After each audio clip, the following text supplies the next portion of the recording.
Isaac Newton was born on January 4th, 1643.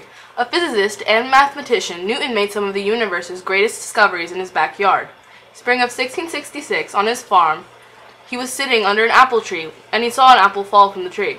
He pondered over this, and throughout his life discovered that the reason this occurred was because of a force called gravity. With help from other fellow scientists, Newton developed the concept of universal gravitation and the three laws of motion.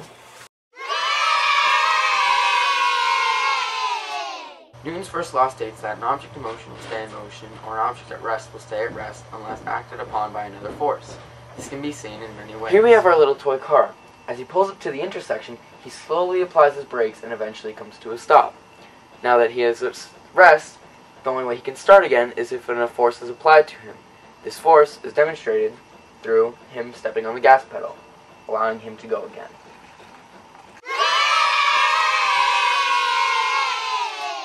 Newton's second law is force equals mass times acceleration.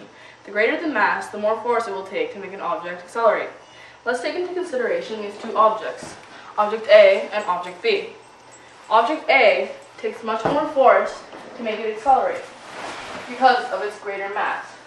Object B, on the other hand, because of its smaller mass, takes much less force to make it accelerate to the same distance as Object A.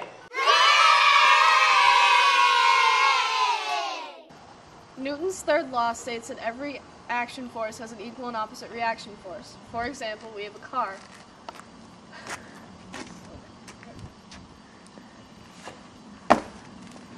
When we push on the car pushes back.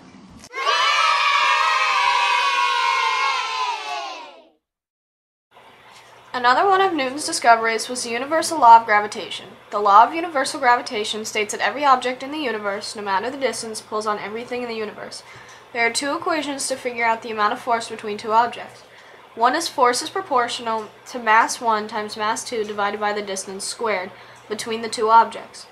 This is to be used when the numbers might not be exact or when the quantity of the variable is not represented. The other equation is force is equal to mass 1 times mass 2 divided by the distance squared.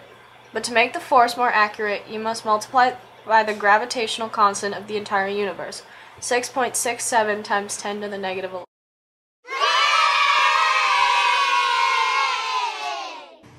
Have you ever wondered why the moon never crashes into the Earth? Well, that is because two forces act together to keep it in orbit. These two forces are called centripetal and centrifugal forces. Centripetal forces are a real force that pulls the object inward. In this case, it is the Earth's gravity. The second force is centrifugal forces. Centrifugal forces are fake forces that pull outward.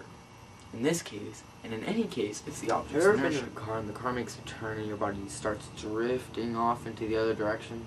That is because centrifugal forces and centripetal forces are still working here.